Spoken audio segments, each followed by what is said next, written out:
하늘에 계시는 무한히 자비로우시고 은혜로우신 우리 아버지 하나님, 지난 엿새 동안 우리 아버지 하나님의 은혜의 품 안에 사랑하는 우리 모든 성도들을 안아 보호해 주시고 복된 성인을 맞이하는 이 첫 시간에 주님 앞에 모여 아버지 앞에 경배 드릴 수 있도록 인도하여 주옵사오니 아버지의 사랑과 은혜를 진심으로 감사하고 감사를 올립니다. 아버지 하나님, 저희 사랑하는 가족 중에 고국에 방문하여 계신데 그곳에 계신 우리 성도들이 뜻하지 않은 어려움을 당하고 몸에 고통을 느끼며 고생한다는 소식을 들을 때에 우리는 우리의 마음이 즉시 아버지께 향하여 아버지께서 보호해 주시고 속한 건강을 회복시켜 주시며 그곳에 나가 계신 동안에 하시고자 하시는 모든 계획이 하나님의 은혜로 다 성취되고 강건하신 모습으로 계시다가 돌아오실 수 있도록 아버지 하나님께서 보호해 주시고 지도해 주시고 인도해 주실 것을 간절히 구하며 한 주일을 지냈습니다. 아버지 그렇게 하여 주실 것을 믿고 아버지 앞에 감사드립니다. 오늘 이 저녁 시간에 주님 적은 무리이지만은 주님께서 사랑하시는 종을 모시고 아버지 앞에 경배해 드리오니 주여 우리의 온 몸과 심령을 다한 이 경배를 아버지 기쁘게 받아 주시옵시고 이 복된 성일에 우리 모두의 심령에 주님으로 말미암은 기쁨이 충만하고 복된 본향과 그리고 영원한 구원의 소망을 인하여 주 안에서 기뻐하며 성도들이 전심으로 주님께 경배드리고 영광을 돌리는 이 거룩한 예배 한 시간이 되도록 축복하여 주시옵기를 간절히 간구드리오며 이 모든 말씀 우리 주 예수님의 이름으로 기도 올려옵나이다. 아멘.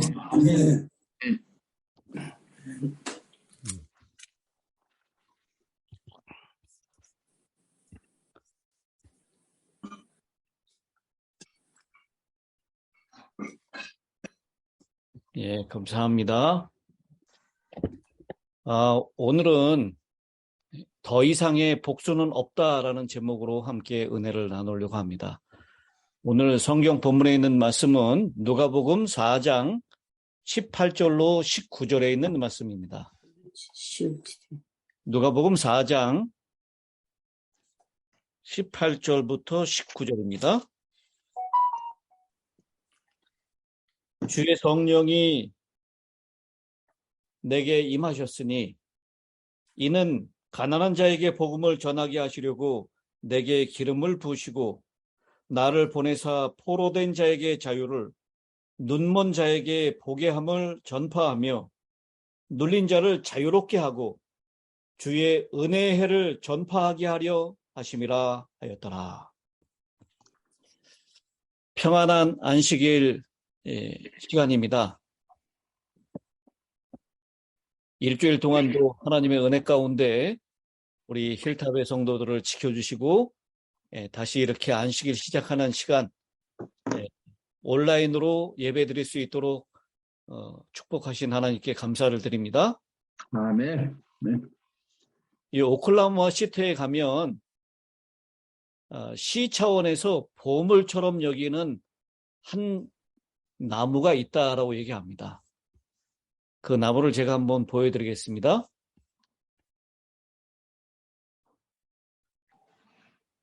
이 나무입니다. 예.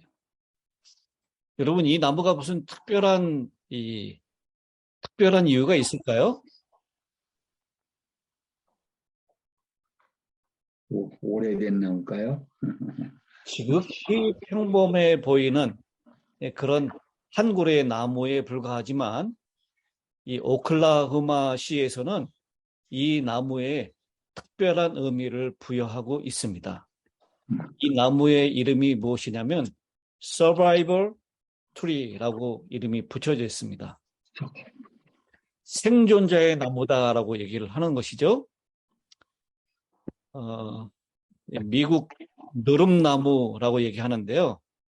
많은 사람들이 이 나무를 보기 위해서 오클라호마 시티를 찾고 있으며 저마다 곁에 서서 사진을 찍는 분주하다라고 얘기합니다. 여러분들도 혹시 기회가 되시면 오클라호마 시티에 가셔서 이 나무를 꼭 한번 보시기 바랍니다. 이 고용한 관리인은 정성 들여서 이 나무를 보살피고 있고요. 포스터나 편지지 장식에서 어렵지 않게 이 나무의 사진을 발견할 수 있다라고 얘기합니다. 이처럼 시 차원에서 지극히 평범해 보이는 이 나무를 보물처럼 여기는 까닭은 그 생김새에 있는 것이 아니라 끈질긴 생명력 때문입니다. 이 누릅나무는 1955년 4월 19일 이 4.19에서 큰 사건이 일어났죠. 오클라호마 연방 정부가 폭파되는 사건이 일어났는데요. 그 폭파될 때 당시 20대에 있었던 티모시 맥베이라고 하는 이 청년이 그 사건이 일어나기 2년 전에 텍사스 와코에서 있었던 소위 다위파 사건에 대한 처리에 앙심을 품고 일으킨 범행이었습니다. 폭약을 잔뜩 실은 차를 이 나무에서 채 3m도 떨어지지 않은 곳에 주차했습니다. 그리고 이 한 사람의 원한으로 인해서 19명의 어린이를 포함해서 168명의 목숨을 앗아갔고요.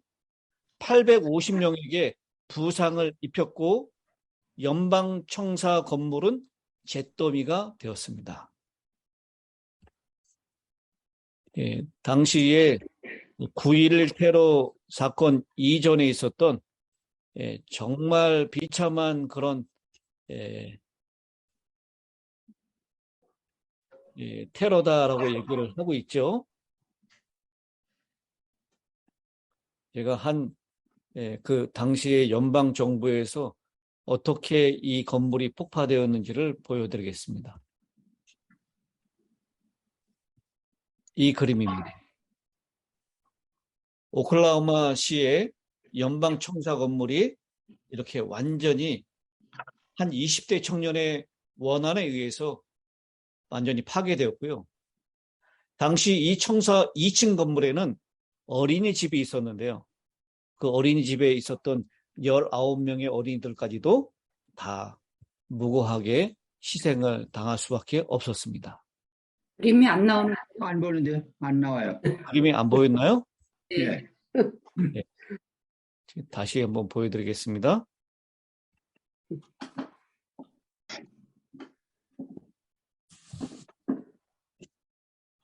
네, 그림이 나왔죠? 예. 예.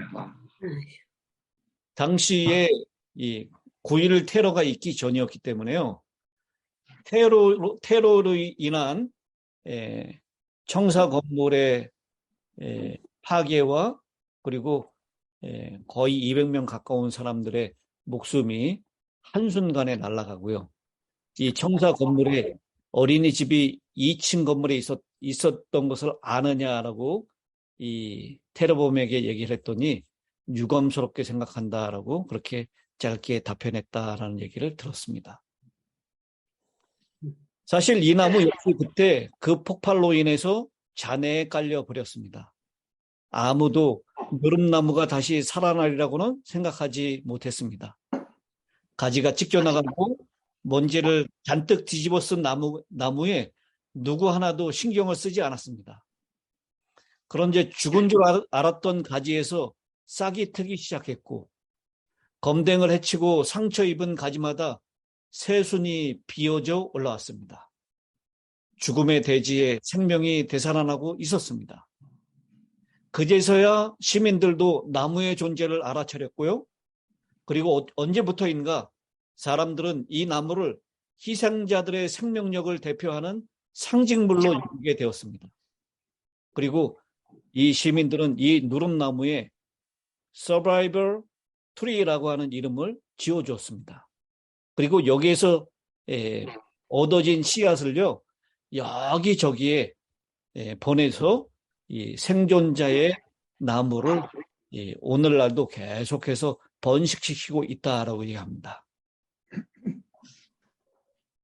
이 오클라호마 시티의 연방 정부 건물의 폭파 사건은 용서의 마음을 가지지 못했던 한 사람의 인생의 결과와 그 영향력이 어떠함을 여실히 보여준 사건이었습니다. 결국 이 청년은 사형 선고를 당해서 사형을 당하게 되고 이 폭탄을 제공했었던 사람은 무기징역을 당하게 됩니다. 그와는 반대로 이 생존자의 나무 이야기는 그러한 원한과 공격의 상황에서도 가만히 참고 견디며 뿌리를 내렸던 또 다른 용서와 수용의 모습을 우리에게 보여주고 있는 것입니다. 오늘 제가 본문으로 선택한 누가복음 4장 18절로 19절에 있는 말씀, 우리가 너무나 잘 알고 있는 말씀입니다. 이 4장 16절 우리가 이 안식일을 증거하는 성경절로 많이 외웠던 익숙한 말씀이죠. 예수께서 그 자라나신 곳 나사렛에 이르사 안식일에 늘 하시던 대로 회당에 들어가사 성경을 읽으려고 서심해 선지자 이사야의 글을 드리거늘 책을 펴서 이렇게 기록된 데를 찾으시니 곧 이사야 선지자에서 있었던 글을 읽는 것입니다. 예수님이 공생애를 시작하신 것이 AD 27년 가을이었습니다. 그때 침례를 받으시고 고향을 떠납니다. 그리고 공생애를 하시고 난 다음에 당신의 고향인 나사렛을 방문하셔서 설교 요청을 받고 본문을 읽은 다음에 그리고 그 본문을 가지고 성경 말씀을 풀어주시는 일을 합니다. 이렇게 나사렛을 처음 방문했던 시기를 우리 재림교회 주석에서는 AD 29년 늦은 봄 혹은 이른 여름이었을 것이다 라고 얘기를 합니다. 그렇다면 예수님의 공생애의 거의 절반이 지난 시기였습니다. 그리고 1년 후에 AD 30년 이른 봄에 예수님은 다시 한번 나사렛을 방문하셨음을 성경의 기록을 통해서 알 수 있습니다. 예수님께서는 나사렛을 방문하셨고 평소에 하셨던 습관대로 안식일이 되자 나사렛 회당으로 들어가셨습니다. 거기에는 의심할 것 없이 누구도 있었을까요? 예수님의 어머니와 형제들, 자매들이 함께 있었을 것입니다. 성경은 그때의 상황을 이렇게 얘기합니다. 예수께서 그 자라나신 곳 나사렛에 이르사 안식일에 자기 규례대로 회당에 들어가서 성경을 읽으려고 서심해 선지자 이사야의 글을 드리거늘 책을 펴서 이렇게 기록한 데를 찾으셨다.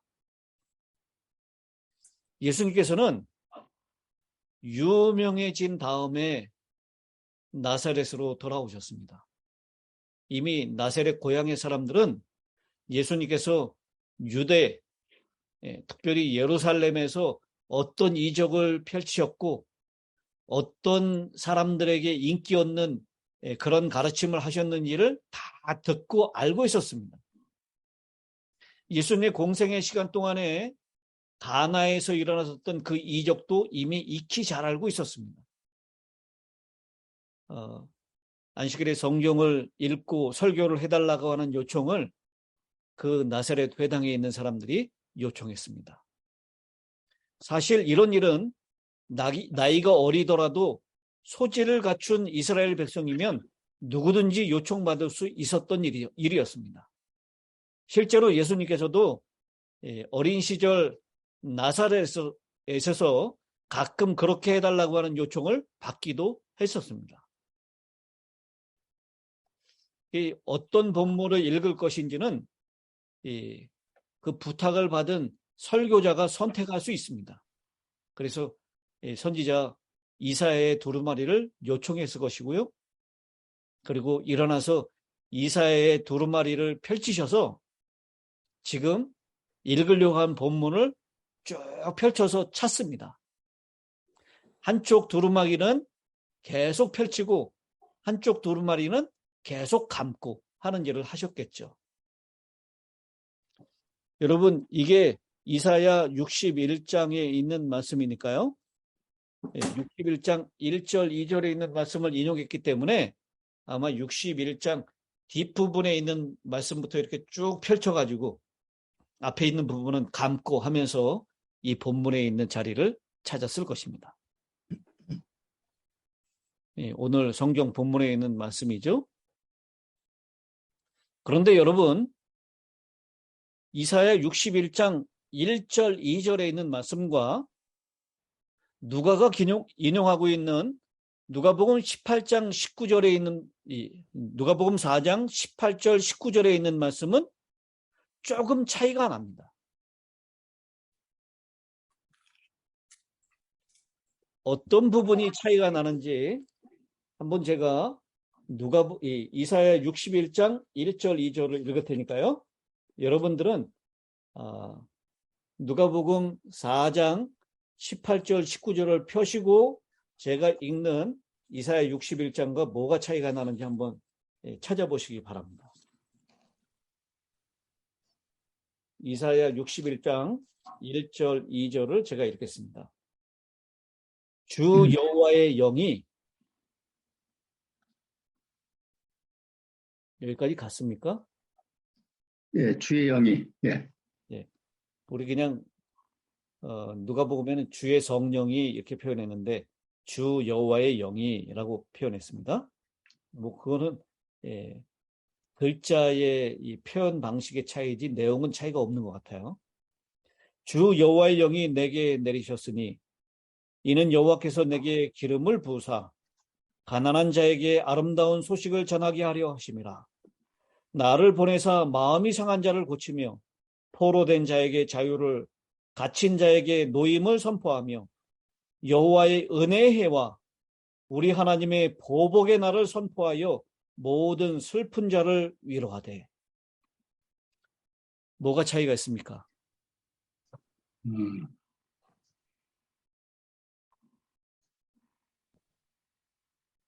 여러분 발견하셨습니까? 보복하신다. 예. 네, 이사야 61장 18절과 19절에 있는 말씀을 분명히 예수님께서는 두루마리 성경에서 펼쳐서 읽는 것입니다. 그런데 읽으실 때 61장 1절, 2절을 다 읽지는 않으셨어요. 2장의 한 부분을 빼놓으셨습니다.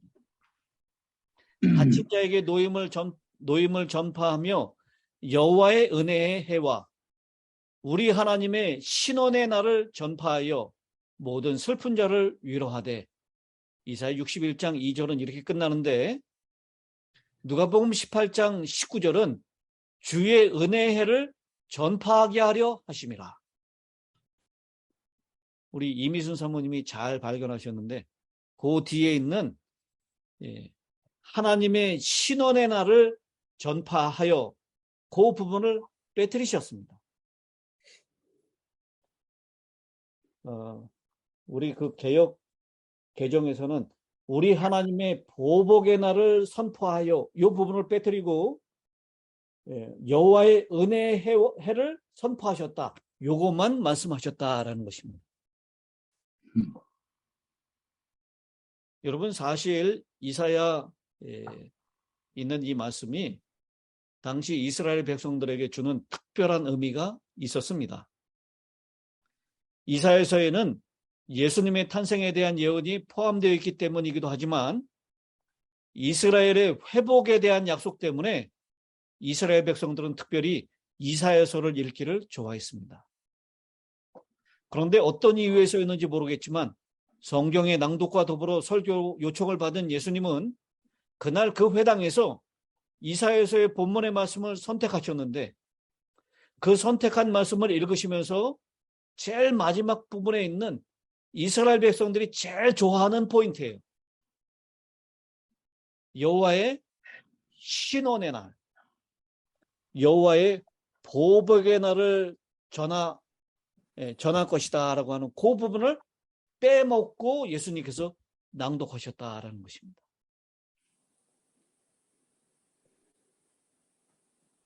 당시에 이스라엘 백성들은요, 이 이사야서를 해석하면서 그토록 기다렸었던 메시아가 이 땅에 곧 도래하실 것에 대한 소망을 가지고 있었습니다. 이것이 이스라엘의 소망이었어요. 그리고 그 메시아는 재림에 해당되는 그 영광스러운 부분을 메시아의 사역으로 잘못 적용함으로 이 땅에서 하나님의 나라를 건설하실 것에 대한 이스라엘 회복을 이스라엘 백성들은 소망했다는 것입니다.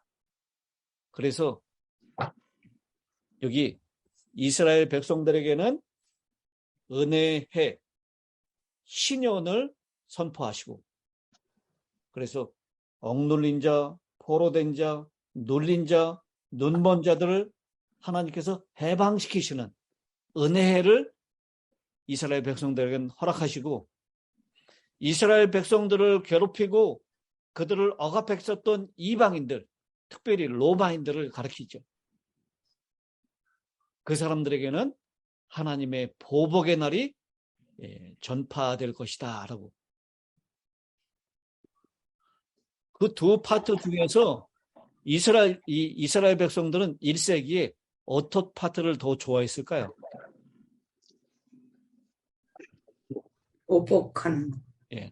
하나님의 보복의 날, 하나님의 신원의 날을 전파하시고 그 부분을 정말 좋아했던 것입니다. 그런데 말이죠, 이 예수님께서는 오늘 이사야서를 읽으시는데 그 부분을 살짝 빼먹고 20절에 보니까 책을 덮어 그 맡은 자에게 주시고 앉으시니 회당에 있는 자들이 다 주목하여 보더라. 이스라엘 백성들이 너무너무 좋아하는 이사야 61장에 있는 말씀을 읽으셨는데 그 신원의 날에 대한 이야기는 살짝 빼먹으시고 그 다음에 그 두루마리를 다시 마른 다음에 그 두루마리를 갖다 주는 집사에게 다시 그 두루마리를 건네주시고 하나님의 말씀을 읽을 때는 항상 어떻게 읽었습니까?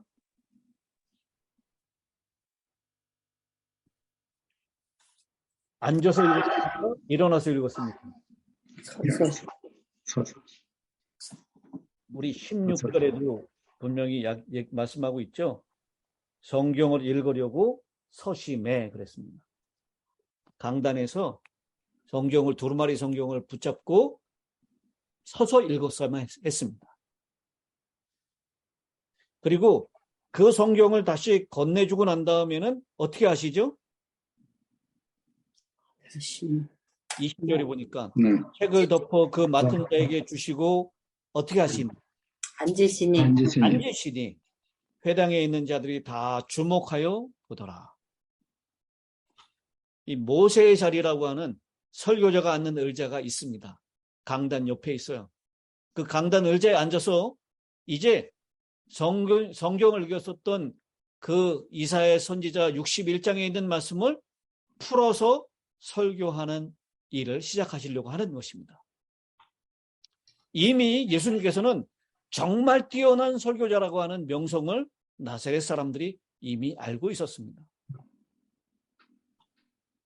유대에서 가버나움에서 어떠한 설교를 했는지 이미 이 고향 사람들에게도 익히 너무 잘 알고 있었던 거였기 때문에 예수님의 입에서 어떤 은혜로운 말씀이 나올 것인가를 기대하고 있었습니다. 그래서 다 주목하여 보더라라고 말씀합니다. 21절, 예수께서 그들에게 말씀하시되 이 글이 오늘 너희 귀에 응하였느니라 하시니, 그들이 다 그를 증언하고 그 입으로 나오는 바 은혜로운 말을 놀랍게 여겨 이르되 이 사람이 요셉의 아들이 아니냐? 여러분, 지금 성경에 누가가 기록하진 않았지만 예수님께서 그 회중들을 향해서 은혜로운 말씀을 이미 하신 것 같습니다. 은혜로운 말씀을 하셨어요. 그리고 너희 귀에 이 글이 응하였다라고 하는 말씀을 통해서 본인 스스로가 메시아이심을 증거하고 계시는 것입니다.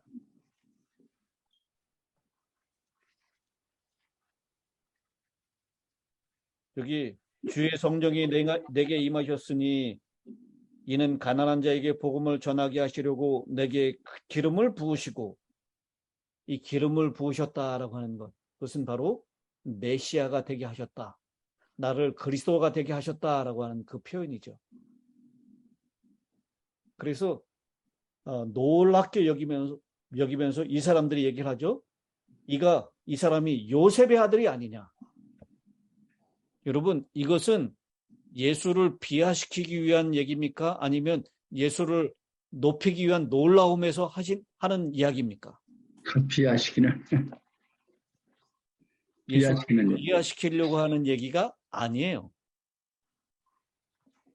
우리가 잘 알고 있고 어렸을 때부터 보았던 요셉의 아들 예수인데 어떻게 이렇게 놀라운 일을 할 수 있겠는가? 어떻게 이렇게 은혜로운 말을 하는가? 예수의 말씀에 놀랍고, 예수가 사람들에게 알려졌듯이 정말 메시아가 틀림이 없는가라고 하는 그런 놀라움에서 하는 표현이었습니다. 이 비하시키기 위해서 한 말이 아니었어요. 우리가 잘 아는 요셉의 아들, 나사렛 목공소에 있는 그 집 아들이었는데 어떻게 이런 사람이 되었을까? 근데요, 여기까지는 아주 분위기가 좋았습니다. 예수 하신 말씀에 은혜를 많이 받았어요. 그런데 23절부터 있는 말씀에서 분위기가 조금씩 달라지기 시작합니다. 23절입니다. 예수께서 그들에게 이르시되 너희가 반드시 의사야 너 자신을 고치라 하는 속담을 인용하여 내게 말하기를 우리가 들은 바 가버나움에서 행한 일을 네 고향 여기서도 행하라 하리라. 또 이르시되 내가 진실로 너희에게 이르노니 선지자가 고향에서는 환영을 받는 자가 없느니라. 내가 참으로 너희에게 이르노니 엘리야 시대에 하늘이 3년 6개월간 닫히어 온 땅에 큰 흉년이 들었을 때 이스라엘에 많은 과부가 있었을 때 엘리야가 그중 한 사람에게도 보내심을 받지 않고 오직 시돈 땅에 있는 사렙다의 한 과부에게 뿐이었으며, 또 선지자 엘리사 때 이스라엘에 많은 나병 환자가 있었을 때 그 중에 한 사람도 깨끗함을 얻지 못하고 오직 수리아 사람 나만 뿐이었느니라. 회당에 있는 자들이 이것을 듣고 다 크게 화가 나서 일어나 동네 밖으로 쫓아내어 그 동네가 건설된 산 낭떠러지까지 끌고 가서 밀쳐 떨어뜨리고자 하되 예수께서는 그들 가운데로 지나서 가시니라. 22절까지는 예수님에게 매우 우호적이었고 그리고 예수님의 말씀에 은혜를 많이 받은 것처럼 보입니다. 자기 자신이 메시아임을 선포하시고 난 다음에 그 은혜에 대한 설교를 분명히 하셨을 것입니다. 여기까지는 분위기가 참 좋았어요. 그런데 23절부터 있는 말씀을 말씀하시고 난 다음부터 이 회당에 있는 유대인들의 반응이 완전히 달라지기 시작하더니 결국은 예수님을 끌고 어디까지 갑니까? 절벽. 절벽까지 가는 거예요. 때려치기.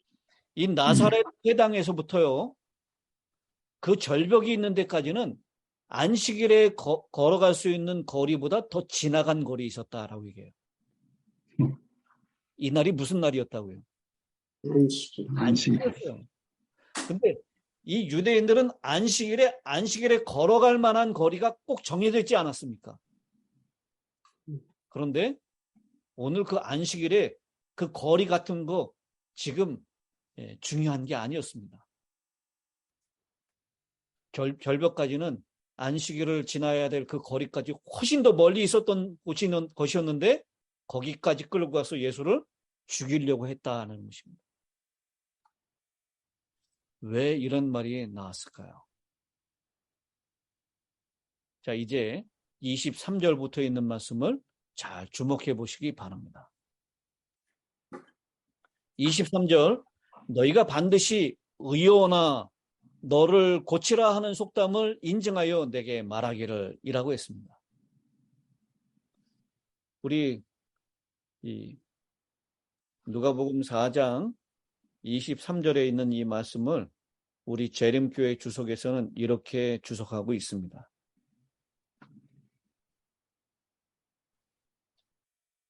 이 속담을 히브리 식으로 바꾸면 의여우나 절뚝거리는 네 다리나 고쳐라 라고 하는 의미라는 것입니다. 이것은 성공하지 못한 치료에 대한 풍자로서 헬라와 기타 고대 여러 민족들은 이와 같은 사상을 여러 가지 형태로 표현을 했습니다.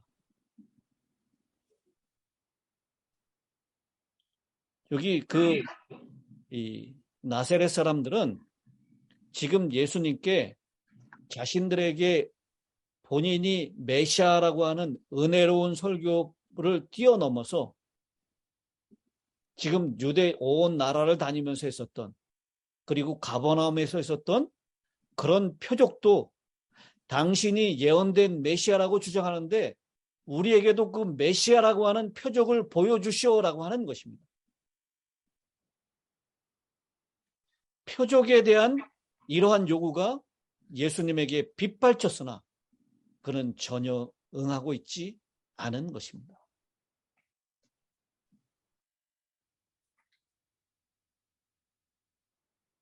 이스라엘 백성들, 특별히 고향 나사렛 사람들은 어렸을 때부터 예수를 너무나 잘 알고 있었습니다. 그래서 그가 얘기하는 것, 그가 하시는 은혜로운 말씀뿐만 아니라 그들에게도 본인이 메시아 된 것을 나타낼 수 있는 놀라운 표적을 그 고향 사람들 앞에서도 보여줄 것을 원했다라고 하는 것입니다. 그런데 예수님께서는 전혀 그 표적에 대해서, 기대하고 있는 표적에 대해서 지금 나타내려고 하지 않으신다라는 것입니다. 네가 속담을 이겨가면서 네 절룩거리는 다리나 고쳐라 의연아. 십자가상에서도 똑같은 조롱을 받죠. 다른 사람을 구원한다고 하는데 너 먼저 구원해라. 이 나사렛 동네의 사람들이 바로 십자가에서 요청했었던 그 똑같은 요청을 지금 예수님께 하고 있는 것입니다. 그러면서 예수님께서는 지금 뭐라고 말씀하고 계시냐면요. 엘리야 때에 흉년이 들었지만 엘리야가 이스라엘에 있는 많은 과부에게로 보내지지 아니하고 그 사렙다에 살고 있는 이방인 과부에게 보냄을 받았다. 그리고 엘리사 시절에 많은 문둥병 환자들이 있었지만 유대인 문둥병 환자들을 엘리사가 치료한 적은 한 번도 없었고 나아만 장군, 누구죠? 이스라엘 백성들 하나님의 신원의 날, 복수하시는 날에 반드시 멸망할 수밖에 없다라고 꼴지어졌던 이방인이었습니다. 사렙다 과부나 나아만 장군이나 전부 다 이방인이었는데 그 이방인들에게 하나님께서 은혜를 선포하셨다라고 말씀을 하고 있는 것입니다. 여러분, 이 얘기를 하니까 이스라엘의 그 나사렛 회당에 있었던 유대인들이 발끈한 것입니다. 하나님의 은혜의 해, 가난하고 억눌리고 그리고 포로된 자, 누구라고 생각했습니까? 지금 로마의 압제에 허덕이고 있는 본인들이라고 생각을 했습니다. 그런 사람들에게 은혜를 베푸실 메시아가 올 것이고, 그리고 그들을 압제했었던 이방인들은 결국 하나님의 심판을 받게 될 것이다라고 생각을 했었는데, 엉뚱하게 지금 예수님께서는 은혜의 해가 지금 누구에게 베풀어지고 있음을 증거하고 있습니까? 이방인들에게 은혜가 나누어지고 이방인들에게 하나님의 은혜가 퍼부어지는 장면을 지금 설명하고 있는 것입니다. 그러면서 철석같이 하나님의 은혜를 받고 해방받을 것이라고 생각했었던 유대인들에게는 도리어 하나님의 심판의 보복의 날이 올 것이다 라고 하는 것을 말씀하고 있는 것입니다. 그러니 여러분, 이 당시에 이 선민 사상으로 가득했고, 이사야 61장에 나오는 이스라엘의 소망이었던 메시아 사상으로 가득 차 있었던 이 나사렛 회당에 모였던 유대인들이 한순간에 태도가 돌변해서 예수를 죽이려고 하는 것은 너무나도 당연한 일이었습니다.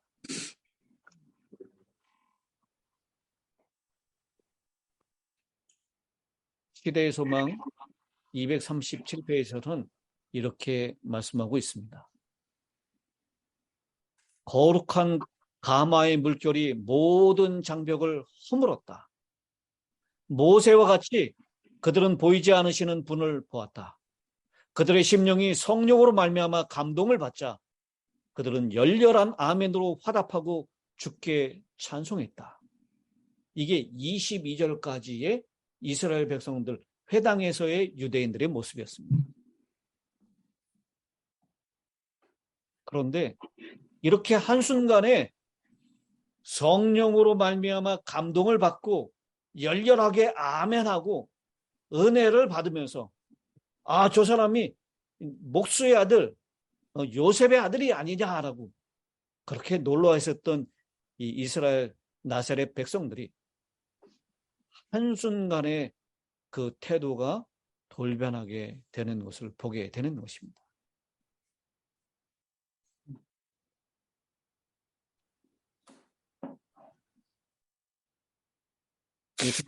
이사야서를 읽으시면서 이방인에 대한 심판의 부분을 일부러 읽지 않으셨을 뿐만 아니라 그러하신 의도와 이유에 대해서 설명하시면서 엘리야 시대에 하나님의 이적을 경험한 사람 사렙다 과부 한 사람뿐이었다. 또 엘리사 시대에 이스라엘의 수많은 문둥병자들 가운데 그들 중 한 사람도 고침을 받지 못했지만 수리아 사람 나아만은 하나님의 은혜로 병고침을 받았음을 말씀하시면서 이스라엘 백성들보다 오히려 이방인들에게서 하나님의 이적과 축복이 있었음을 상기시키고 있는 것입니다. 절대로 이방인은 하나님의 은총을 받을 수 없을 뿐만 아니라 자신들을 이렇게 만든 하나님의 심판을 받아야 한다고 생각했었던 이스라엘 백성들에게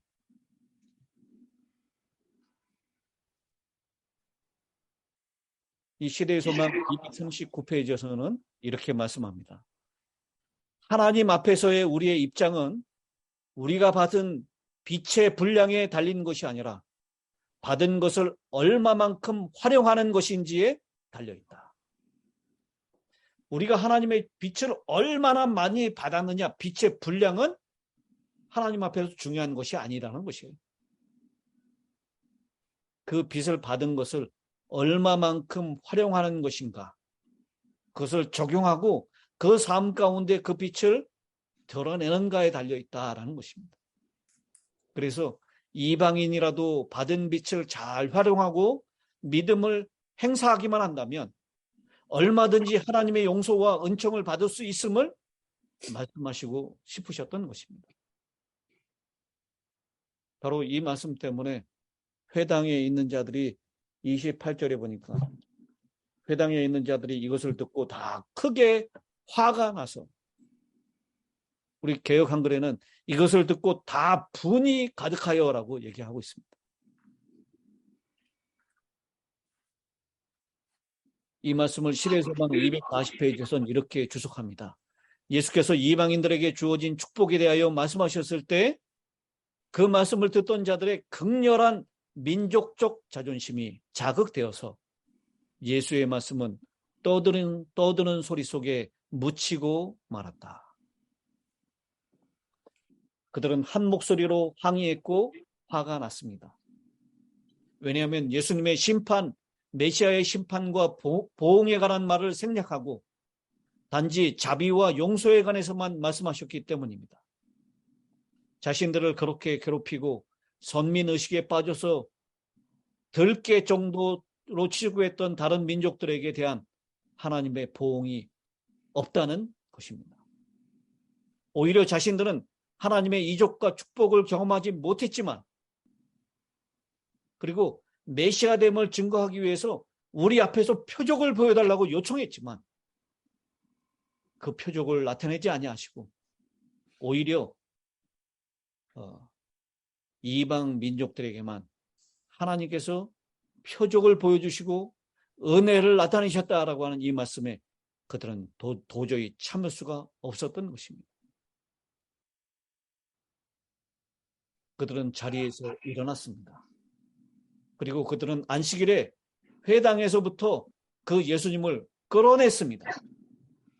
그리고 나사렛 밖으로까지 그분을 끌고 갔습니다. 그들은 예수님을 죽이려고 했습니다. 사랑하는 여러분, 제가 지금 무슨 말씀을 드리는지 아시겠습니까?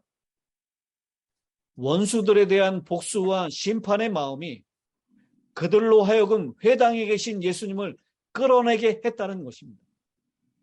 그리고는 그 예수를 죽이려고까지 했습니다.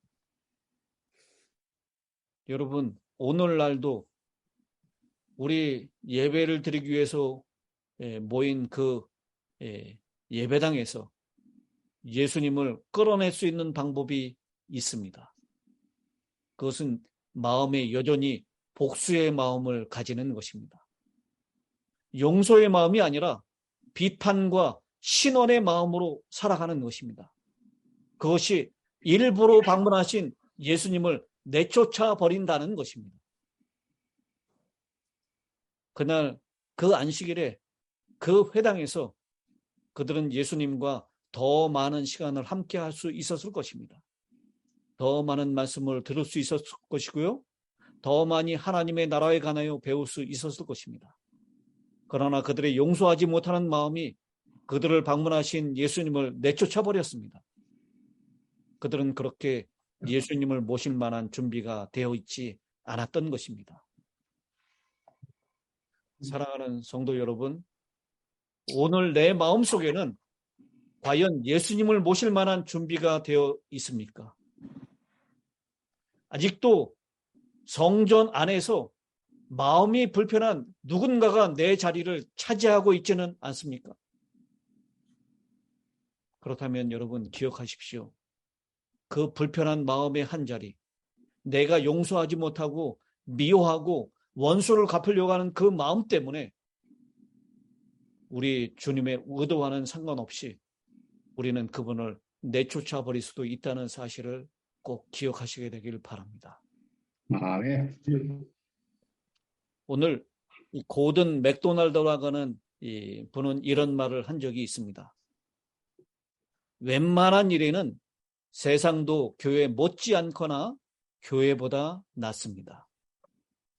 집을 지어주고 가난한 자를 먹이고 아픈 사람을 고쳐주는 일은 굳이 교인이 아니어도 할 수 있습니다.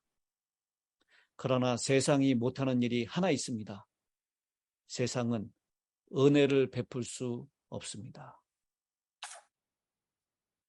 여러분, 이것은 교회가 맡아야 할 절대절명의 사명을 지적한 말입니다. 세상이 은혜를 찾을 곳이 있다면 교회 말고 또 어디에 있겠습니까? 필립 얀시라고 하는 사람은 고백하기를 자신이 한때 교회를 등진 것도 거기 은혜가 별로 없었기 때문이고 다시 돌아온 것도 다른 곳에서는 은혜를 찾지 못했기 때문이다라고 말했습니다. 그날 그 안식일 아침에 당신의 고향에서 조용히 용서와 은혜를 설교하셨던 그 예수님은 오늘 이 시간에도 우리에게 말씀하십니다. 우리는 다 용서받은 존재들입니다.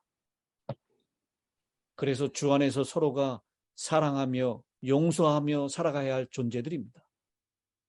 그리고 그것이 우리 주님을 영원히 우리의 가슴에, 우리의 마음에 모시며 살아가는 방법입니다.